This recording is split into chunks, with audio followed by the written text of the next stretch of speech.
Hey, welcome, all my right thinkers. Thanks for tuning in to check out your boy, P Funk. Thinking right out here in the lab. Why do what I do for you? Oh, I got some nice for you today.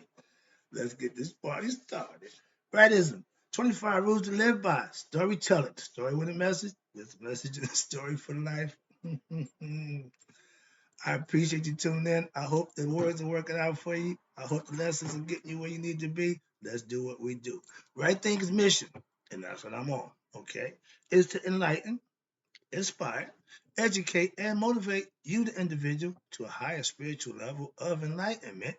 Right Thinkers' way of life, through mental and spiritual discipline daily, will help and guide you to obtain your goal of spiritual enlightenment, aka know thyself. My mission is that all right thinkers, who they claim to be right thinkers, know thyself, know why you're a right thinker. Knowing thyself is the purpose, becoming a right thinker. My job is to get you the information to make that possible. Let's go. Know thyself is the question to ask. It's rhetorical, but if you don't have the answer for yourself, again, tune into me. I can help you with that. That's what I do for you. Help you to know you. A person who knows not and knows not that they know not is foolish. Disregard them. A person who knows not and knows that they know not is simple. You teach them. That's why I do what I do for you. Appreciate you too. Stay tuned. I got more for you. A person who knows not and believes and think that they know is dangerous. Avoid them. I do. A person who knows, but knows not that they know, is spiritually asleep. I can awaken them. I'm spiritual alarm clock here to wake you up with knowledge of self. That's what I do for you. A person who knows and knows that they know is wise. Follow them. All these persons reside in you. Right thinkers, know thyself. And to my eye, be true. Boy, I'm having fun in this book because what this book is giving you information of, they saying a committed priest or priestess, but I just say a right thinker. So whenever I see priest and priestess, I want to substitute right thinker. So you know I'm talking about you. Okay, that's the goal. That's the purpose. We don't have to be commissioned high priest, but we need to be functionable right thinkers. So and everything that here fits the criteria. So let's go. Right thinkers, let's talk about, this is one long intro, but I'm gonna change it, break it down. But it says here the personal standard for commissioned priests and priestess, and the criteria for what? Elevating their spiritual maturity and spiritual evolution and their spiritual qualities of their students. When you get into the school of high priest, when you come to here to get right thinking information, I'm going to evaluate you, help you get the information. And when I was a Masonic Dean of Instructions, you have to prove to me that you show suitable proficiency in the preceding degree before I give you another degree. Okay, I don't just give them a raise like Spence dispenser. No, you have to earn them. So that's the main thing. And right here, these are all the qualities that if you fulfill them, this what makes you right thinking. I got 2 pages, I think it's 12 of them. So I called it, because that path that was so long that I broke it down to spiritual qualities of a right thinker. Scrap that too. Then I came up with right thinking philosophy, 12 apostles, aka 12 stages of consciousness. Then I came up with 12 rules of right thinking philosophy, knocking all that nonsense. Okay, but let's get to the lesson. How about that? Now, it starts with the priest and priestess need to learn what? How to evaluate who? Their own spiritual standards with what? Honesty and sincerity. When you are judging you, when you evaluating you, when you check it, don't cheat. That don't make no sense. It don't help you at all. So honest and sincerity is the way you should look at yourself. When you constructively criticizing you, be honest, be forthright, and be sincere. We don't like hearing it from others, but at least if it's from you, you can be honest with yourself. After completing their own course, okay, first of all, of what? Studying and years, here with the years of service. The Netarian priests and priestesses teach those, again, after years of studying, then you're able to what? Teach those who are what? Below them in rank. That means they're teachers. For example, the Hemu, which is the male, Hemu, it means full priests and priestesses teach teach and oversee the apprentice priests and priestesses. Again, dean of instruction, you oversee an apprentice, fellow craft, all of it to masters. So you are the one who are watching. You're the one who teach it. You're the one who's going to evaluate them. So that's your job. Okay, that's my job. They will always what? Judge what? Your progress of the aspirant, the conjugation. Again, a school assigned to them by the same criteria. Everybody get judged by the same criteria. No nepotism, no favoritism, no, all by the same criteria. And watch this.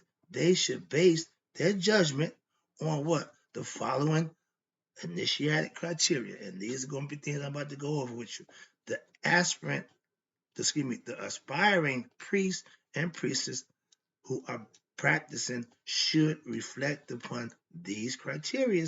And then it is to what? Here we go. This is the one part about a lot of belief faith system followers don't do.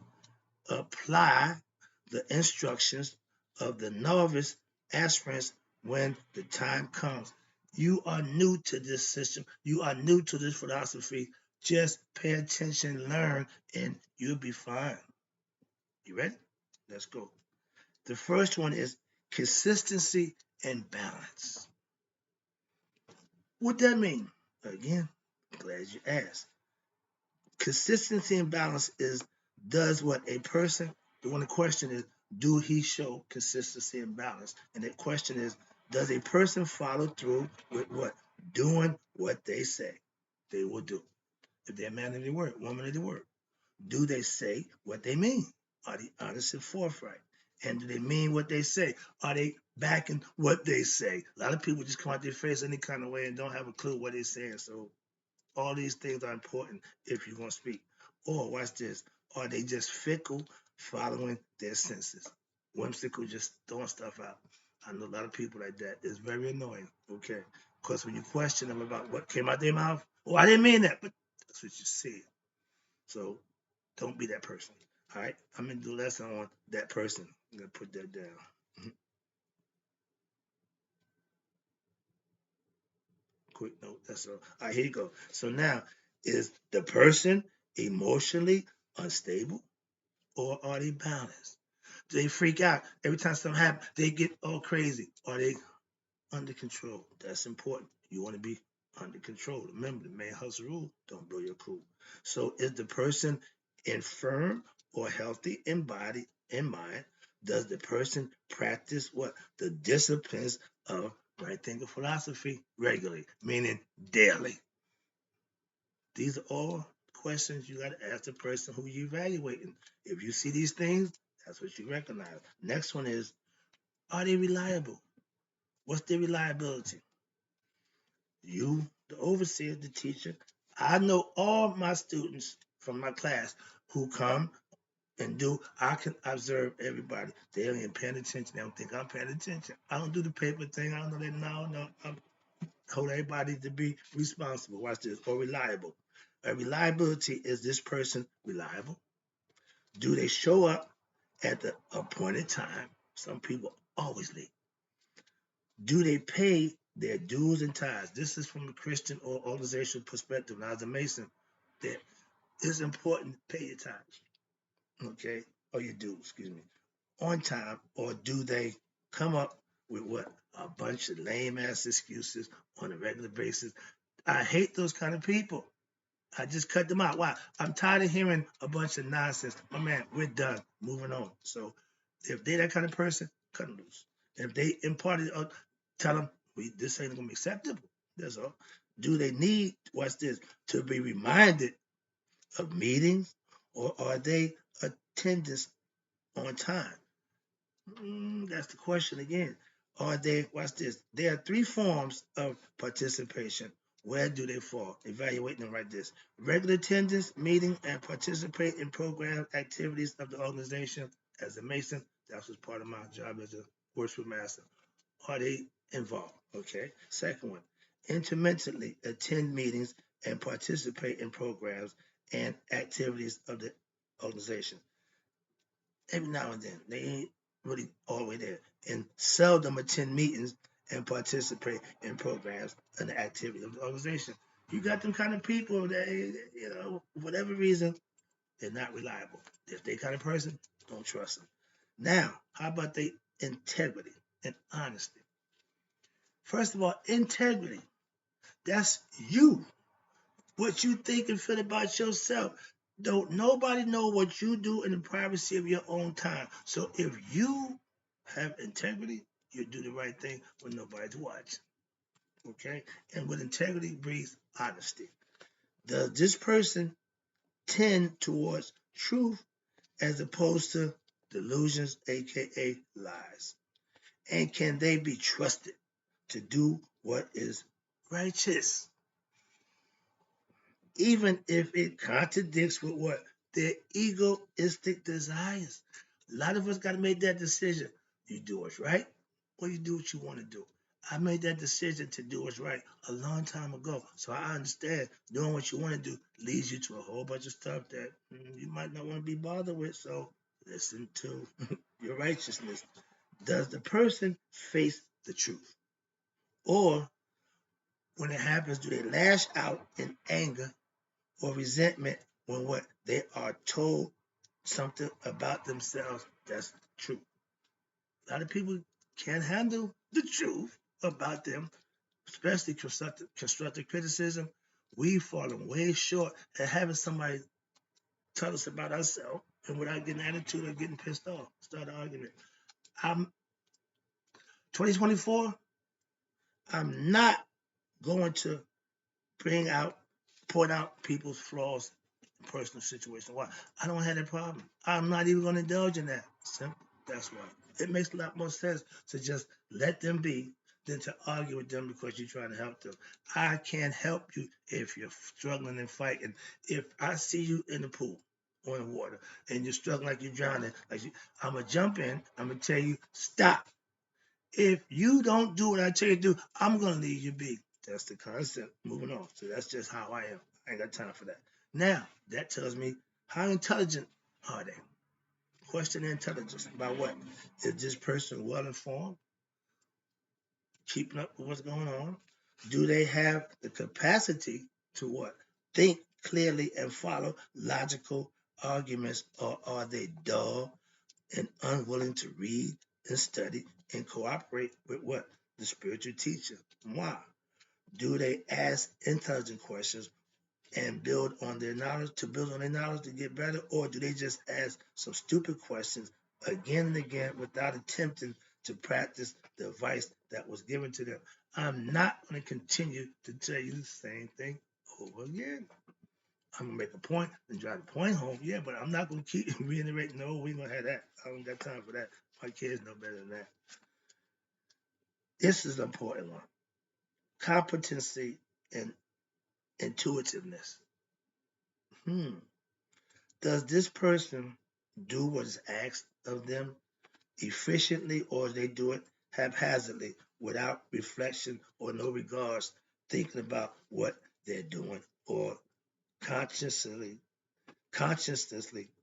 doing it because they was told, if you're not in it, if your heart ain't in it, don't waste your time. Why? They're not going to do what you want them to do. Why? They don't want to. If the heart ain't in it, the flesh ain't willing. Trust me. Do they go above? Do they go above beyond the call of duty? Nope. Or are they content to be an average follower? Yep. Some people comfortable with that. Does the person take the initiative to what? Check with the person in authority when they need to do something, and are they not sure how to proceed, or do they do things on their own without consultation? Again, if you know what you're doing, when I was in charge of my Masonic order, I knew God's particular talent and skill. I let them do what they're good and particular at. Simple as that. I'm not going to take you out of your norm to put, no, that's not cool. I don't like it. If I say I do this, let me do that. Don't hear me say, well, I do this, but I don't do that. Why did you do that? I'm not going to do that. Simple. Moving on. But do you take the initiative? Yeah, if it's something I'm good at, I do it and make sure I can explain it, justify, and defend it. But if I don't know what I'm doing, once I mess up, it's a wrap. So understand that. The question now, do they do something and are not sure how to proceed? Wait a minute, listen, no, where you going? No, do they ask a lot of questions when they should already know what to do? Sign of a what? Insecure personality. They want to keep. I hate that. Don't ask me nonsensical questions, the questions that we done talked about 3 or 4 times. Trying to get on my good side. Man, no, that's a pain in my butt. Okay. Note, the insecure personalities should not be encouraged to what? Stop asking so many questions. Rather, bolster what? Their confidence when acts are performed or the task performed well that you had them do. This is good advice for what? All right thinkers when presenting what? Written work. It's a shame some people writing is atrocious. I print, I'm old school, but at least it's legible. My thing is, as long as you can read it, I got to read my own handwriting. Sometimes it's a little messy, but yeah, written work. Watch this. Is it orderly? Do it use good spelling? Are they some people spelling is atrocious too? Thank God for spell check on the computer there. Watch this. Their dictation and layout of the ideas, are they thoroughly thought through? You know, these are reflections of order or chaos in the personality. If it's chaotically done, you can tell it's order. Everything is put in order and done right. And again, chaos is what it was before Mayat came into existence. Chaos means anything could happen, anything is possible. But with order, only what should happen could happen. That's what my girl Maya represents, for those who don't know. That's how I respect her, because without order, nothing else. Without order, balance, reciprocity, righteousness, divine, we're going to be in chaos. So Maya is the counterpart to chaos. Now, in ancient times, watch this. The technology to practice the teachers was what? Architecture, 5 steps of architecture, I know them. Medronetta, which is the hieroglyphic text, I read them. The spiritual philosophy, right? Think philosophy, I do that. Devotional, ritual, and meditation every day. That's part of my livelihood, as well as what? Musical instruments, I ain't big on that. I ain't put okay, I got my amulets right here, my pyramids. I got the Giza plateau on my chest. Okay, that's amulets. And you got spiritual artifacts. A Book of the Dead, my ancient books over here. I got stuff. Okay, watch this. Now, in the present day, there are more tools that can advert that an advert aspirant can what? Add to his or her arsenal of spiritual practice. You got download tapes now, audio, recorded lectures. So it's all kind of ways. We're in the age of Aquarius. Information is everywhere. At the fingertip, anywhere you want, information is there. So being ignorant of anything should not be an excuse at this point in time. Moving on, sorry about that. But watch this. These are what? Necessary in order to help in handling what? The modern day stresses of the economical pressures. The computer, this is me right here. The computer is the main one. I'm still working on that, which can be used for what? Accelerated and more efficient studies, which I use it now better. But it's basic communications and creative work in the spiritual teachings. I can use it to make my lessons and set them out and get my point across. So I'm good with that. But watch this. Computer illiteracy that what I suffered from a few years ago, I've gotten better. And watch this. And other forms of technological incapacities is in the modern world will be what? A detriment to the advancement of any spiritual aspirant. Why? If you ain't good with getting information and how to get it, you're gonna fall behind. Why? Because Everything is right here. So get computer literate. That's what I'm saying. I did. Moving on. Good company. Who does the aspirant keep company with? Again, birds of a feather. If you claim to be a good guy, a la TD Jakes, but you're hanging out with notably bad people, them two don't go together. If I went back to my old haunts and kicked it with my boys, that wouldn't be a good look if they get raided. The right thing, a man get caught up in drug raid. Or I could tell them, I was just, no, they ain't trying to hear that. See? I'm there to say, I'm there to enlighten them. They ain't trying to hear that either. So good company is important. Association form a most powerful aspect and influencing and coloring of the young mind. Therefore, the teachings admonish that there is a necessity to what? Keep in good company with who? Wise ones, aka sage, as well as other aspirants. I talk to my students every day on the spiritual path to avoid what? Contact with what? The unrighteous, the unenlightened, and the uncaring, and the hot bellied, ignorant people, what? In order to purify their mind and develop a keen understanding of the teachings through a mind that is peaceful instead of agitated. When you're in a bad environment, when you're in a negative and toxic relationship, you're not going to prosper. It's almost impossible. Okay. Faith. I had a question this morning about from one of my students about faith. I had the book open. I said, my man, okay, let's talk about faith right here. A teacher of mystical spirituality should always, watch this, remember that he or she cannot teach anyone who what does not want to learn. I keep telling you that. Or who is not what? Ready to learn any more that a person can what? Force a tree to bear fruit before it's time. Meaning you can't get blood from a rock. Okay, you can't make a tree sprout fruit before it's time. You can't teach somebody who don't want to be taught. Oh, that's in the same vein. That's the concept. Watch this. So therefore, there should be no arrogance and no pride when students learn. I don't get caught up in the ego concept. I just teach. And watch this. No pushing of the students when they seem what? Unwilling or unable to learn. If you need the extra tutoring on the side, I have a problem with that either. But that shows me that you want to learn. If you ain't grasping it from the way I give it, okay, maybe a little break it down a little more. I can do that too. It's called simplifying. Moving on. The teacher, watch this, can only show the way and should never what? Try to live the way for the student. I tell you all the time, I'm going to instruct you, I'm a teacher, but I can't do it for you. The student has to do that for him or herself. Again, that should be understood. Otherwise, watch this.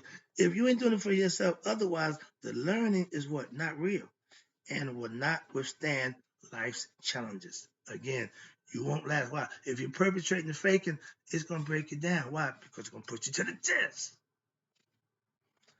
Does this person have faith in what? In this path or these lessons or this philosophy? Or are what? They unable to concentrate on this path, looking at other traditions and unable to follow one, meaning you're confused. You might want to do this, you might want to do that. Okay, that means you ain't focused on one thing. So you're not going to get nothing. All three of them, you get nothing. Try one, and you're better off. That's what they're telling you. Now, are they frequently what? Comparing these traditions to each other. 1 minute you're a Muslim, next minute you're a Christian. Now you want to be something else. Is it the religion or is it you? So comparing what's this? The preceptors, the priests, priestesses, ministers, preachers, reverends, to each other teachers, they're not good. Okay? Are they naysayers, aka haters? Or they beset with what? Fault finding nature. I know, brother, he go to church just to find fault in the pastor's teaching. I don't understand that, but yeah. And another aspect of faith is what? Is faith in self. Do you have faith in you? Do the person have faith in what? Their own abilities that they can succeed and overcome what? Their failings and overcome their ignorance of themselves. That means you want to learn. If your faith is well founded, then you will. But if you on the other side, it won't. It's just that simple. Moving on. I see the clock ticking, man. I'm gonna get these 12 in. So let me just speed up a little bit. Sensitivity. Is the person sensitive to what? The feelings of others? Do their actions do their actions affect others? Is the person sensitive to his or her own deep feelings? Do they know when they are behaving in a non-myotin, unrighteous way? And if it is pointed out to them, do they accept what is told to them? Or do they follow advice or go their own way? If you're a student of philosophy, I'm only giving you like a father with his son or daughter advice that's going to be beneficial to you because I care. If a parent don't care about their child, they won't give them good advice. And children got to remember, if I love you, if I care about you, trust me. I know it's hard because we deal with days, but the real people still are trustworthy. Trust me. There's still some of us around. Next one is self-control. Our young brothers, stop making excuses because you haven't acquired the ability to be in control of yourself. Stop making excuses. Get control of yourself. Never mind if your father was dead, your mother, all that don't mean nothing. You should be in control of you. Understand that. Let's talk about, do the person control their temper or do they justify, well, again, make that excuse? We call y'all B-maid because your mom raised you. I was raised by a man. Okay? Ain't no B in me. Simple. Wow. My mother qualities is my female concept that I good and bad. Simple that my dad was bad, my mom was good. So I had balance of both. I had both. Having a good mother and no father ain't an excuse to be out of control. That's what I'm trying to tell you. So does the person control the sense or are the senses controlling them? Can you control your anger? Can you control your traumatized situation in life? Can you control those aspects that make you lash out and act out? Can you control them? That's self-mastery, aka self-control. You have to have that. Can the person direct the body? And is there perseverance or do they quit if an obstacle comes along or if they receive criticism? They ready to give up, they ready to quit on themselves. A lot of people will. That's why that break them down and build them up. I don't like that concept. Why? Some people you break them down, they don't get back up. So break them down ain't always the way to go. Wherever they at, meet them and build them up. Don't beat them down. That never works. Okay, it wouldn't work for me. I wouldn't like that. Why? I don't need to be beat down to be built up. Meet me where I'm at and build me from here. I can work with that. Everybody can. Trust me. Good nature. That's me. An important initiatic quality is what? Good naturedness. Is the person a negative or disposition and do they remain so over time or are there anger, hatred, egoistic desires, or greed diminishing with time? Are they getting better with these qualities? Remember, as a master mason, they tell you you use the gavel on yourself to chop up the superfluities of life, your bad behavior. Okay, that's a good metaphor. I love it. That's why I still use it. Why? Because you can personalize yourself by constructively criticizing yourself. That's what the purpose is. The gavel, the common gavel, to shape off the superfluities so you become from a rough ashler to a perfect ashler. You're perfecting yourself with you on the inside doing it. Do they look for errors to put others down? Negative Nellies. And make themselves. If you got to make somebody look bad to make yourself feel good, I don't like you. I don't appreciate that. I don't use nobody to make myself look better. That's no good for nobody. I don't appreciate it. I don't emphasize it. I don't like it. For those who feel good about themselves by doing something to other people, bettering, being better than others, ain't about that. never will, never was. Lack of humility, that's what that is a strong obstacle to spiritual evolution. If you are just a bad person, it's hard to purify your heart. You got what they call a black heart. You just cold blooded. Some people are just like that for whatever reason. Once you sit down with somebody who can get inside your head and find out that ain't my job, but those kind of people need to be dealt with on a different level. But it's being cold blooded is a spiritual evaluation. It's a showstopper. It's the main obstacle in spiritual evolution. And what's this? And the proper running of a spiritual organization. These kind of people you don't want in your organization either. Maturity. That's a good one. I got two more left. Matter of fact, maturity and commitment is a good long, so I'm going to go through it right quick. Maturity. Why is it that the same people who have heard and agree with what the spiritual teaches, they continue to pursue worldly illusions instead of what? Applying themselves fully to the teachings? You're going to be a right thinker. Practice the philosophical concepts in your daily life. Whatever else you're doing, it don't stop none of that. But it's going to stop the nonsense. That's the whole point. If what you're doing is not conducive to what you're practicing, that's what you should be stopping. It's not going to change anything that you're doing. That's good. Understand that. That's maturity. And watch this. Now, as stated elsewhere in this work, one of the main obstacles to shims, which is followers of the Netherrean or right thinking philosophy, is suga, S-U-G-A. That's foolishness, helplessness, miserableness, half-witted, immature people. All those, again, negative, low-level, egoistic qualities that a lot of people have but don't even recognize in themselves, but they see it in other people. Okay, watch this. The word suga, S-U-G-A, is derived from the word sugmus, which means suckling. Baby, I told you that the last time I gave you a lesson on that. Okay, a helpless child, etc. Now you got, watch this. Sugmas is a suckling baby when you're getting nurtured from your mother. Now you got submit, S-U-G-M-I-T. And know what that means? Foolish, silly, childish, and it prevents a person from giving up what? Worldly desires, pleasures of the flesh, and worldly attainments. But guess what?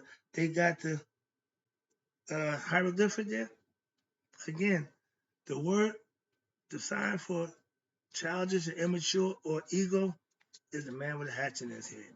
Self-destructive. That's what that means. Okay? When you're foolish, how you gonna write this? When you're foolish and childish, it prevents you, the person, from giving up. But it stop. They're gonna still do what? Have worldly pleasures. They want worldly desires. They want worldly attainments. But watch this. But also the egoistic, childish notions remain as lingering complexes in the mind. The lack of humility prevents them from what? Collaborating or cooperating with who? Others on their same level or above, so they remain alone and living out their own delusions of self-importance. Think it's all about them. When you do that, you end up by yourself. What that tell you? Being an aspirant means what? Being awake to what? The importance of your spiritual teachings. Practice them daily. Being awake implies wakefulness towards the teachings. That is attentiveness and spending time, desires, etc. Put in your work. Why? For the spiritual pursuits to work. This means being mature enough to have grown beyond your childish pursuits and worldly interests and worldly ideas of life. Once you realize nothing out here is going to give you what in here can, you'll be better off. Why? Now you know you know better, and that's what it's all about. It is easy, watch this, to think one is mature when one hears what? The ancient Egyptian proverb, searching for oneself in the world is the pursuit of an illusion. It means if you still want that big house, the big car, the fortune and fame, you haven't grown yet. You're still childish. Those are egoistic things, childish things. You're supposed to get past that. And if you never do, that's what the recycle is all about. Until you get past that, you'll be back. That's the concept. Watch this. So if you chasing, searching in the world for pursuits, it's an illusion. Why? It's never going to happen. You'll never be satisfied. But watch this. But until, like I said, the action follows the thought is not being held as what a reality or a priority. In such a person, there is insufficient what maturity to pursue the teachings in an intense, effective, and advanced way. So that means you will fail in your attempts to know thyself. Why? Their choice is their choice of action reveals what their lower state of maturity and aspiration. You don't want no better. This if you want this world, stay here. Just keep coming back. Most of us do. A lot of us do. Why? They just love it here.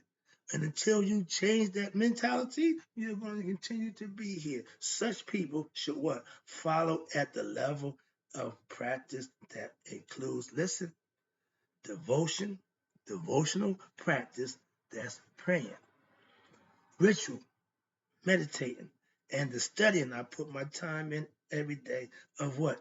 The myth and my girl Maya teachings to what? To develop purity of the heart until it what? A higher level of aspiration develops. You're starting to change. You're starting to raise your consciousness. And the focus here is what? To develop Arat Maya, which is what? Offering of righteous actions, living righteously. Sound familiar? Every day. And what happened? Ding, ding, ding, ding. That's my word. Nihas means wakefulness and opposite to what? Nim. N-U-M meaning sleep, slumber, slothfulness, immaturity. A person who is immature cannot adopt the teachings properly. I tell you. And will what? Thus not be able to follow it rightly. Again, what is needed is wakefulness towards higher perspectives in life and slothfulness towards what is degrading and wrong. They should be snihas, which is wakeful, watchful, alertness, and vigilance. That's what right thinkers are. There are many who what? Follow my spiritual teachings of all traditions who at times appear to have grown, but then again what happened? At other times seem to have slid back to what? Their old habits and degrading passions of what? Their desires. Abu, in order the desires of their heart, again, to do what's wrong. And they go back, and in order to truly follow an idea, what happened? One must be steady on that path and watchful so that negative behavior and patterns do not what? Draw one back into earlier lower states of consciousness. I'm almost done. That's what right thinking philosophy gets you to do. Just that. Mature within yourself, to know thyself. Now, commitment. What's that about? This is the coup de grace. Maturity, faith, good company, righteous living, and all the good qualities will allow you to what? Have a true conviction about your path in life. Right? Thinkers, pay attention. When such a person is ready, they do not have questions like, is this the right path for me? You sure this one? Nope. What career should I pursue? Do I really need a spiritual preceptor? Am I a smart person? Can I do this on my own? Etc. No. The answer, flat out no. Why? A mature, committed person is what? Not a fanatic of God. Y'all fans of God? Oh, Lord, pray Lord. Y'all are fanatics. A short word for that is fans. I'm not a fan of God. Okay? I'm a servant of God, not a fan. Okay? They are what? Y'all are driven by the fervor in what? In the heart. Born of what? Insight into the true essence of life. You love it, but when you're going by it the wrong way, you become a fanatic. Balance, calm it down, figure it out, understand it. It ain't just wilding out, okay? Even, watch this, even a spark of that knowledge leads to what? Restitude, peace, contentment, and what? Resoluteness, resoluteness in following the goal of a spiritual life. When you're doing the right thing, when you abide by your spiritual discipline, your own truth, these things will happen. This does not mean that what every single choice in life is known beforehand. No, you don't predict the future, but it means that there is what a central guidance on the path that allows a person to be what sure about their destination. If your appointed route is to be spiritually enlightened, this is the path that you need to be on. I'm trying to take you. Watch this. When your destination in the spiritual path that they want to follow in life, the end goal is what? A mature, committed person who will check their messages frequently, take proper care in attending what? Their meetings to be on time and not schedule appointments or things that they can't do during the times that they know they don't have available. And they give time or their selfless service to what? The temple, aka the building that they was in. If I was in the building, I would be the person being there all the time, giving instruction, teachings for those who want to learn. So you give of yourself to do what you like to do to help others. That's a selfless service. Watch this, almost done. They will not go on vacations, no days off, okay, during what? During festival time. They're going to be there to do what they do. The teachings come first, again, and all other considerations may be considered when what? There are no programs ongoing except for in personal emergencies that may arise at any given time. That's understandable, but this is even truer of those who would consider a full-time commitment to working in the temples as what? Priests and priestess. Service to God comes before the family, the job, the personal considerations, the practical realities of life must be upheld. So, one's job is to be done to pay the bills and the family is to be taken care of, but no dotted, be not doted upon. Those who are judged and the immature aspirants should be directed to perform self-service, perform devotional exercises, attend worship sessions and the rituals, practice chanting and meditation, study the right thing philosophy or the Netherinian myths, study and practice Maya philosophy daily. That's right thing is way. I hope you got the lesson. That was a personal concept of being a true right thinker or somebody who wants to better themselves. That's the goal. That's my motto. Hope you enjoyed it. Oh, I got more.